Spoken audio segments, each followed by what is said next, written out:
నుంచి మామూలు కుటుంబాలకు గారికి నేను ఒక 3 ప్రశ్నలు వేస్తున్నా. అడగండి.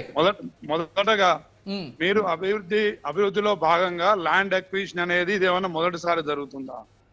ఒకటి. రెండవది, ఉన్న వాళ్ళది లేని వాళ్ళది అనే సిస్టమ్ ఎప్పుడన్నా గతంలో ఉందా? ల్యాండ్ అక్విజిషన్ యాక్ట్ అనేది ఒక చట్టం ఉందా లేదా? ఏదైనా ప్రభుత్వం చట్ట ప్రకారంగా చేసుకోగలుగుతుంది తప్ప ఏదో మనం ఊహించినట్టు. రాకేష్ రెడ్డి గారు కాషాయం రంగులో ఉన్న కమ్యూనిస్ట్, మీరు ఇట్లా మాట్లాడితే ప్రజలను రెచ్చగొట్టిన వారైతారు తప్ప మీరు ప్రజల పక్షాన మాట్లాడడం తప్ప నేనట్లే. కానీ చట్టాలని ఉల్లంఘించి ఏ ప్రభుత్వం చేయకపోదు కూడా. ఒక విషయం ఇక్కడ రామచంద్ర నాయక్ గారు, ఇతర ఫ్యాక్టరీలు లేకపోతే ఇతర అభివృద్ధి జరిగితే వేరు, లేకపోతే ఫార్మాసిటీ అనేటువంటి ఒక అంశం ఏంటంటే, ప్రశ్నలు అయిపోతే జవాబులు చెప్తాను.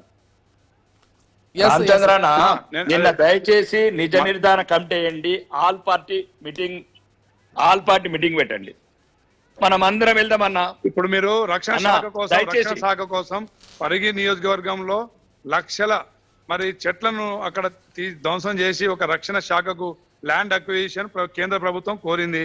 ల్యాండ్ ఇవ్వాలా వద్దా? ల్యాండ్ అక్విజిషన్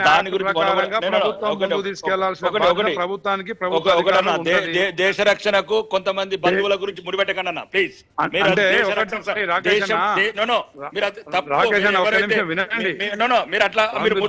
ఇప్పుడు ఒకటి వినండి అన్న, వినండి. చెప్పండి. ఫార్మాసిటీ హైదరాబాద్ పరిసర ప్రాంతాల్లో గతంలో చేదు అనుభవాలు ఉన్నాయి. ఐటీలు కావచ్చు, సిరీస్ కంపెనీ కావచ్చు, అదే విధంగా మేడ్చల్ పటాన్చెరు ఏరియాలో కాలుష్యానికి కారణం ఫార్మాసిటీ అవుతుందనే ఉద్దేశంతో దూరంగా తీసుకెళ్లాలనే ఒక గట్టి సంకల్పంతో ముఖ్యమంత్రి గారు ముందుకు పోతున్నారు. దీనికి బంధుత్వాన్ని ఎందుకు లింక్ కలుపుతున్నారు? అక్కడ బంధుత్వాన్ని మీరు ఇప్పుడు రెడ్డి కమ్యూనిటీ మొత్తం ఇక రేవంత్ రెడ్డి గారికి బంధుత్వమే ఉంటదా? అదే మీరు అట్లా అభివృద్ధిలో భాగంగా, సంక్షేమంలో భాగంగా, ఉద్యోగాలు కల్పించడంలో భాగంగా ల్యాండ్ అక్విజిషన్ జరుగుతుంది. అది చట్టపరంగా జరుగుతుంది. అక్కడ భూములు కోల్పోయే రైతులకు ఆదుకోవాల్సిన పూర్తిగా బాధ్యత ప్రభుత్వం తీసుకుంటది. అది గిరిజనుల, దళితుల, లేకపోతే ఇంకొక సామాజిక వర్గమా, అది కాదు రాకేష్ అన్న. మనం ప్రజానికి ఆవేశంగా గొంతు చించుకుంటే కాదు.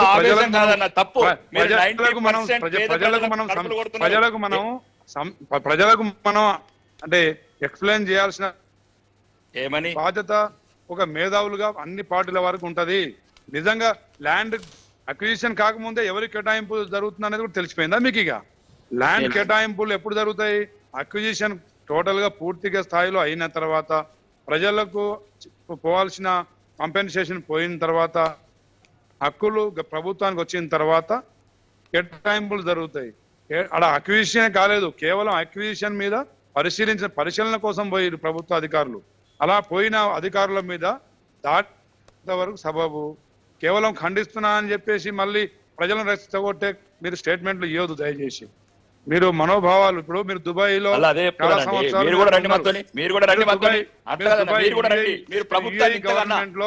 గవర్నమెంట్ లో ఒక నిమిషం వినండి. యుఏఈ గవర్నమెంట్ లో మీరు గవర్నమెంట్ లో అక్కడ మీరు సర్వ్ చేసి వచ్చిన వాళ్ళు, అక్కడ యుఏఈలో ప్రభుత్వమే మొత్తం ప్రజలకు ప్రైవేట్ ఆస్తులు ఉండవు, ప్రభుత్వమే కేటాయిస్తుంది, ప్రభుత్వమే మళ్ళీ తీసుకుంటుంది, ప్రభుత్వమే అది డెవలప్ చేస్తుంది. ఈరోజు సింగపూర్, మలేషియా, జపాన్ లాంటి చిన్న దేశాలు అభివృద్ధిలో ఎందుకు పోయినాయంటే ఇట్లాంటి ఆటంకాలు లేవు కాబట్టి. ఇక్కడ ప్రతిపక్షాలకు నోరు ఉంది కదా అని చెప్పేసి దాన్ని మనం వేసుకుంటూ పోతే ప్రజలకు మనం ఏం మేలు చేసిన అవుతాం? ఉపాధి కల్పించాలి, భూములు కోల్పోవద్దు. మరి భూములు ఏమైనా ఫ్రీగా తీసుకుంటున్నామా?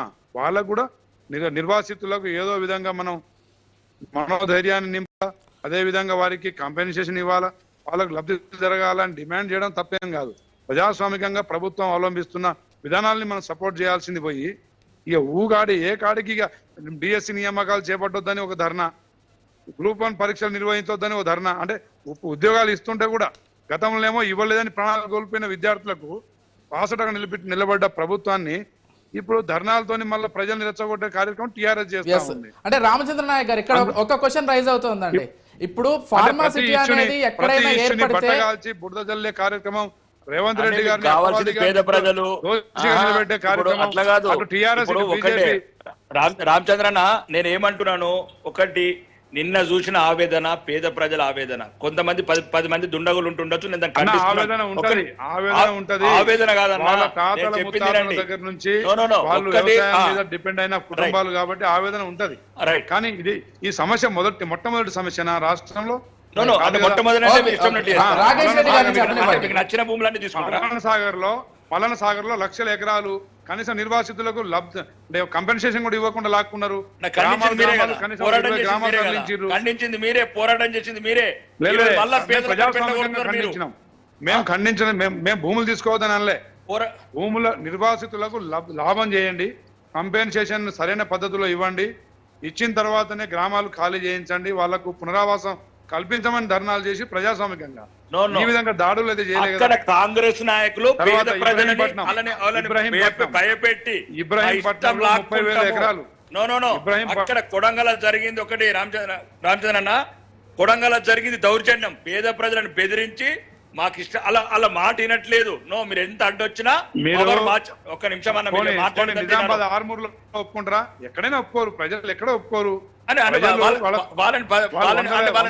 బతలాల్సిందే భయపెడతారా మీరు? కాంగ్రెస్ నచ్చ చెప్పాల్సిందే భయపెడతారా? దౌర్జన్యం చూపిస్తారా? ఏ విధంగా